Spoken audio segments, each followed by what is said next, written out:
Jako je teško opisati svoje vlastito iskustvo i proces koji se odvijao u meni i u svima nama u međusobnoj interakciji proteklih 9 mjeseci, jer ima jako puno toga što se dogodilo kao posljedica odluke da se prijavim na natječaj za školovanje.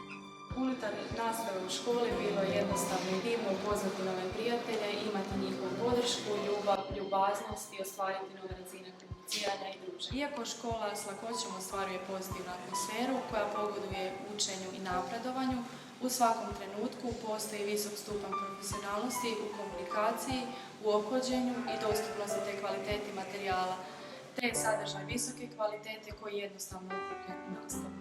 Nakon kriminalistike, pravnih predmeta, policijskih ovlasti te sigurnosti u prometu, uslijedili su detaljni treninzi iz sporta i samoobrane te policijskog naoružanja i gađanja, koji su bili vrlo izvrsni, s puno rada na primjerima i puno naših pitanja, a nivo uključenosti svih polaznika kao i nastavnika bio je iznad svih očekivanja.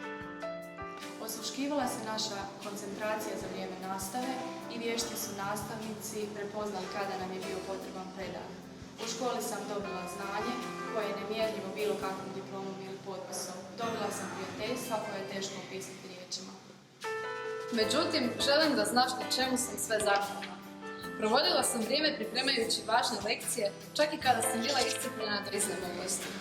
Naučila pružati podršku i hrabriti svoje kolege kada su bili obeshrabreni. Biti obazriva jer sam shvatila da je to možda jedini čin ljubaznosti u danu prema mojim kolegama. Težila motivirati ravnodušne polaznike. Kad se to činilo uzaludnim, ali i dalje sam ustrajala jer je to ono što želim sutra biti jednoga dana. Usvajala sadržaj od mojih nastavnika jer sam stvorila osjećaj predanosti tome da sutra budem što bolji policajac. Stoga, hvala vam na tome. Svi mi u ovom životu prolazimo razne faze, od onih dobrih i onih loših, sve do onih kada osjećamo i mislimo da nema izlaza. Kada gubimo volju i nadu, privremeno odustajemo, krećemo, letimo, padamo, plačemo i smijemo se. Kako nam u životu uvijek dolaze točno oni ljudi, događaji i edukacije koje nam trebaju, tako je i sada u moj život došla policijska škola, sa predivnim ljudima koji je vode, kao i ljudima koje je ova škola privukla, isto kao i mene. Od srca vam hvala na to.